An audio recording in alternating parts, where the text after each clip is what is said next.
پھر اللہ کہتا ہے میرے بندے سوچ سمجھ کے نافرمانی کرنا تو میری پکڑ کو سہ نہ سکے گا. یا ابن آدم لا تطیق عذابی ولا تتحمل سخطی فتعصیانی، کہ میں نے جو کچھ دیا ہے ذرا سوچ سمجھ کے استعمال کرنا، تجھ میں طاقت نہیں کہ پھر میری پکڑ کو سہ سکے. تو اب یہ میں بتا رہا ہوں اللہ نے مجھے کیسے بنایا. وہاں کے پیٹ میں نظام چلایا، پھر جب روح پڑ گئی تو اللہ تعالیٰ نے فرشتے کو بھیجا، ثم السبیل یسرہ، وہ مجھے باہر لے کر آیا، پروں کے اوپر لے کر آیا. پھر اللہ نے مجھے ماں عطا فرمائی، اس کی گود میں مجھے لٹایا اور ماں کو میرے لیے پاگل کر دیا، بے قرار کر دیا، اور اس کی چھاتیوں کو اللہ تعالیٰ نے چشمے بنا دیا. اور ادرت لك عرقین رقیقین ينبعان لك لبنا خالصا دافئا في الشتاء وباردا في الصيف، میں نے تیرے لیے اس طرح میرے رب نے مجھے بنایا. جب میں باہر آیا اور میری آنکھ کھلی تو میں نے زمین کا فرش دیکھا، آسمان کی چھت دیکھی، چاند تاروں کو جھلملاتے دیکھا، سورج کو میں نے دہکتے ہوئے دیکھا، فصلوں کے رنگ دیکھے، موسم بدلتے دیکھے، ہواؤں کے جھونکے دیکھے، اور آسمان سے برستی بارش کو دیکھا، بحر و بر کا رنگ دیکھا، لاکھوں جانوروں کو اپنے اوپر قربان ہوتے دیکھا، تھنوں سے دودھ کو نکلتے دیکھا، فصلوں کو پک کے گھر میں آتے دیکھا، سبزیوں کو کٹ کے دسترخوان پہ آتے دیکھا، آگ خدمت کو تیار، پانی خدمت کو تیار، لکڑی خدمت کو تیار، لوہا خدمت کو تیار، تانبا پیتل خدمت کو تیار.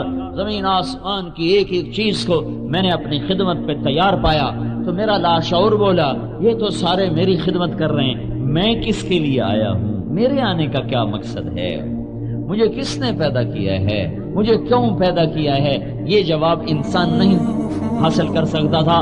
تو یہاں اللہ کا جواب آیا، وما خلقت الجن والانس الا لیعبدون. میرے بندے میں نے تمہیں اس لیے پیدا کیا ہے کہ تم میرا بن کے زندگی گزار دے، جو کہوں وہ کر دے، جس سے روکوں اس سے رک جا. یہ تیرا امتحان ہے. لیکن اللہ نے زبردستی نہیں کروایا، زبردستی نہیں کروایا، اختیار دے دیا.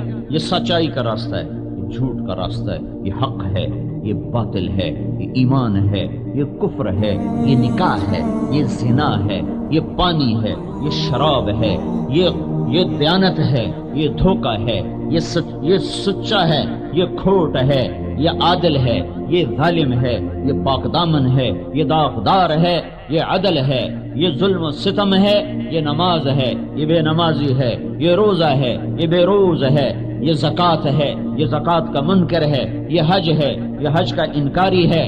یہ اللہ تعالیٰ نے دونوں راستے ایسے واضح کر کے چلا دیے کہ برائی پر چلو تو راہیں موجود، سچائی پر چلو تو راہیں موجود، اور اللہ کی طرف بڑھو تو راستہ موجود، شیطان کی طرف چلو تو راستہ موجود. یہاں اللہ تعالیٰ کچھ نہیں کہتا رات کو چوری کرنے والے کو اللہ پکڑوا دے کوئی دیر لگتی، رات کو زنا کرنے جائے اور اللہ پکڑوا دے کوئی دیر کرتی، رات کو ڈاکہ ڈالنے جائے اور اللہ کی بجلیاں گر کر اس کی کھوپڑی کو اڑا دیں تو کوئی دیر رکھتی ہے. اور تہجد پڑھنے والوں کو، رات کے رونے والوں کے لیے آسمان سے فرشتے اتار دے اور جنت سے رزق اتار دے تو اللہ کے لیے کوئی مسئلہ ہے، کوئی مشکل ہے، کوئی اس کے لیے مصیبت ہے یا اس کے کوئی خزانوں میں تنگی ہے؟ نہیں نہیں نہیں. وہ رات کے رونے والے پر بھی پردہ ڈالتا ہے اور رات کی ناچنے والے پر بھی پردہ ڈالتا ہے، رات کے قرآن پڑھنے والے پر بھی پردہ ڈالتا ہے اور رات کے زنا کرنے والے پر بھی پردہ ڈالتا ہے.